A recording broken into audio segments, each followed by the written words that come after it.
بسم اللہ الرحمن الرحیم۔ آج اللہ تعالیٰ کے فضل و کرم سے ماہ ذوالحجہ مبارکہ کی 8 تاریخ ہے، پاکستان کے اندر بھی اور سعودی عرب کے اندر بھی۔ یہ اللہ تعالیٰ کی قدرت ہے۔ اس دفعہ اللہ پاک کی قدرت سے سعودی عرب کے اندر اور پاکستان کے اندر ماہ ذوالحجہ مبارکہ کی تاریخ جو ہے وہ ایک ساتھ جا رہی ہے۔ آگے ہر سال ایک دن کا فرق ہوتا تھا۔ جب سعودیہ کے اندر ماہ ذوالحجہ مبارکہ کی 8 تاریخ ہوتی تھی تو پاکستان کے اندر 7 تاریخ ہوتی تھی، یعنی عام طور پر ایک دن کا فرق رہتا ہے۔ لیکن اس دفعہ اللہ تعالیٰ کا اتنا فضل ہے، کرم ہے کہ دونوں ملکوں کی تاریخ جو ہے وہ چاند کی ایک ساتھ جا رہی ہے۔ آج ماہ ذوالحجہ مبارکہ کی 8 تاریخ حج کا پہلا دن ہے، اور دعا کرو اللہ پاک کی ذات ہر مسلمان کو حج بیت اللہ کا شرف عطا فرمائے۔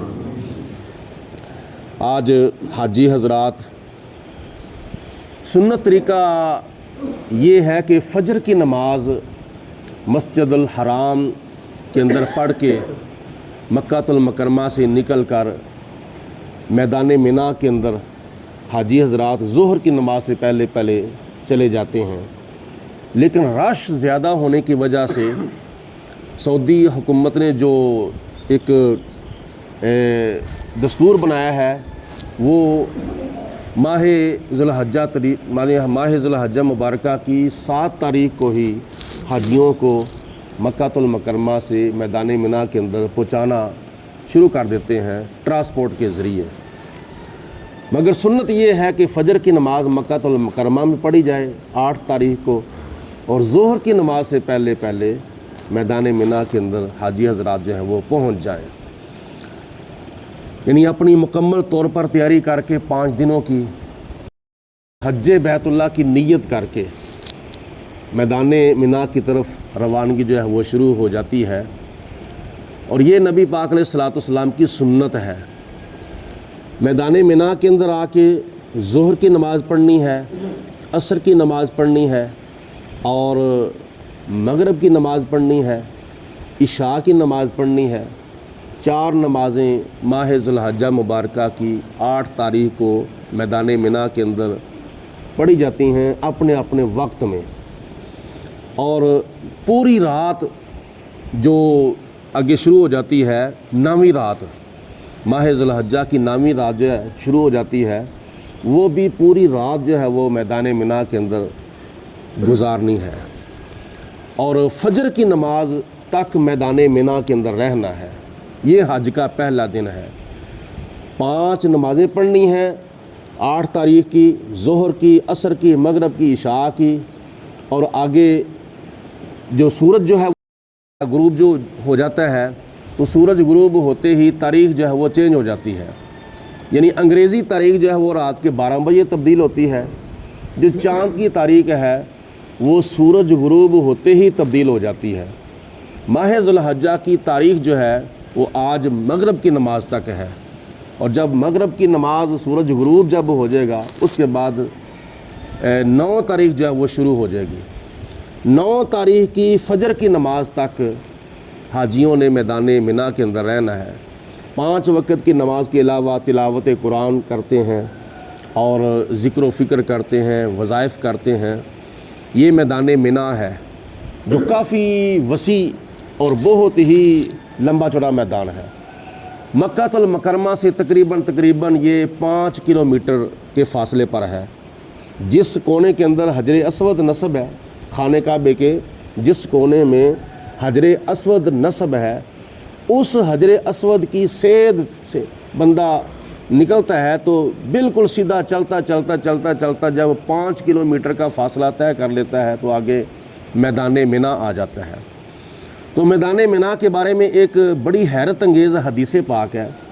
نبی پاک صلی اللہ علیہ وسلم نے ارشاد فرمایا کہ میدان مینا جو ہے یہ ماں کی کوکھ کی طرح ہے۔ ماں کی جو کوکھ ہوتی ہے نا، ماں کی کوکھ، اس کی طرح یہ میدان مینا ہے۔ اس کی وجہ یہ ہے کہ نبی پاک علیہ الصلوۃ والسلام نے جب حج ادا کیا تھا تو اس وقت نبی پاک علیہ الصلوۃ والسلام کے ساتھ جو صحابہ کرام نے جو صحابیات نے حج ادا کیا تھا وہ تقریباً 1,00,000 کچھ ہزار صحابہ کرام تھے. تو اس وقت وہ سارے کا سارا میدان جو تھا وہ بھرا ہوا تھا. آج تقریباً 30 لاکھ یا 35 لاکھ یا 40 لاکھ لوگ حاجی جا کے حج ادا کرتے ہیں اسی میدان کے اندر. جو میدان حضور علیہ الصلوۃ والسلام کے زمانے میں تقریباً 1.25 لاکھ صحابہ کرام سے بھر گیا تھا، آج اسی میدان کے اندر تقریباً 35 لاکھ حاجی جو ہے وہ موجود ہوتے ہیں. یعنی اس وقت بھی بھرا ہوتا تھا، آج بھی بھرا ہوا ہے. وجہ کیا ہے؟ حضور علیہ الصلوۃ والسلام نے فرمایا کہ میدان منا ماں کی کوکھ کی طرح ہے. جب ماں کو بچے کی امید لگتی ہے تو اس وقت اس کی کوکھ جو ہے وہ اتنی محسوس نہیں ہوتی. جیوں جیوں بچہ بڑھتا ہے، کیونکہ پہلے خون ہوتا ہے، خون سے پھر جب وہ کیا نام ہے جم کر پھر وہ ایک بوٹی بنتی ہے، بوٹی سے پھر گوشت کا لوتھڑا بنتا ہے، اور گوشت کے لوتھڑے سے پھر جسم کے اعضاء بنتے ہیں. جیوں جیوں بچہ بڑھتا جاتا ہے 9ویں مہینے تک ماں کی کوکھ جو ہے وہ بھی بڑھتی جاتی ہے. ٹھیک ہے، یہ مثال دے کر نبی پاک علیہ الصلوۃ والسلام نے سمجھایا ہے کہ جس طرح بچہ ماں کے پیٹ میں بڑھتا رہتا ہے، یعنی پہلے مہینے اور ہے، دوسرے مہینے اور ہے، تیسرے مہینے اور بڑھ گیا، چوتھے مہینے اور بڑھ گیا، 5ویں مہینے اور بڑھ گیا، 6ویں مہینے، 7ویں مہینے، 8ویں مہینے اور بڑھ گیا، 9ویں مہینے تک اور بچہ بڑھ جاتا ہے. تو اسی طرح ماں کی جو کوکھ ہے وہ بھی بڑھ جاتی ہے. حضور علیہ الصلوۃ والسلام نے فرمایا کہ میدان منا ماں کی کوکھ کی طرح ہے. جیوں جیوں حاجی بڑھتے جائیں گے یہ میدان بھی بڑھتا جائے گا. یہ حضور علیہ الصلوۃ والسلام کی حدیث پاک ہے. یہ اللہ تعالیٰ کی قدرت ہے، خدا کی ذات بابرکات کی یہ قدرت کا کرشمہ ہے کہ جب 1.25 لاکھ صحابہ کرام نے حج کیا تھا اس وقت میں میدان منا بھرپور تھا حاجیوں سے. آج اسی میدان کے اندر 35-40 لاکھ حاجی حج کرتے ہیں، پھر بھی میدان جو ہے وہ بھر جاتا ہے. یہ نبی پاک علیہ الصلوۃ والسلام کی ایک بڑی حیرت انگیز حدیث پاک ہے. اور اسی طرح جنت کے بارے میں بھی آیا ہے کہ جنت کے اندر جب جنتی جو ہیں وہ داخل ہوں گے، جوں جوں جنتی جنت کے اندر داخل ہوتے جائیں گے جنت جو ہے وہ وسیع ہوتی جائے گی، جنت بڑھتی جائے گی، جنت بڑھتی جائے گی. یہ اللہ تعالیٰ کی قدرت کا کرشمہ ہے. نبی پاک علیہ الصلوۃ والسلام کے توسل سے جو لوگ حج کرنے کے لیے گئے ہیں اللہ پاک ان کا حج قبول فرمائے. وآخر الدعوانا ان الحمدللہ رب العالمین. الصلاۃ والسلام علیک یا سیدی یا رسول اللہ. درود پاک بآواز بلند پڑھا کرو سارے حضرات ذوق سے. وعلی آلک و صحابک یا سیدی یا حبیب اللہ. الصلاۃ والسلام علیک یا رحمۃ للعالمین. وعلی آلک و صحابک یا شفیع المذنبین. اللہم صلی علی سیدنا و مولانا محمد معدن الجود والکرم و آلہ و صحابہ و بارک وسلم. ربنا ظلمنا انفسنا وان لم تغفر لنا وترحمنا لنکونن من الخاسرین. اللہم اید الاسلام والمسلمین. اللہم اید الایمان والمؤمنین. لا الہ الا انت سبحانک انی کنت من الظالمین. الہی ہم تجھ سے دعا مانگتے ہیں، مریض گناہ ہے شفا مانگتے ہیں. الہی بحق بنی فاطمہ کے برقول ایما کنی خاتمہ.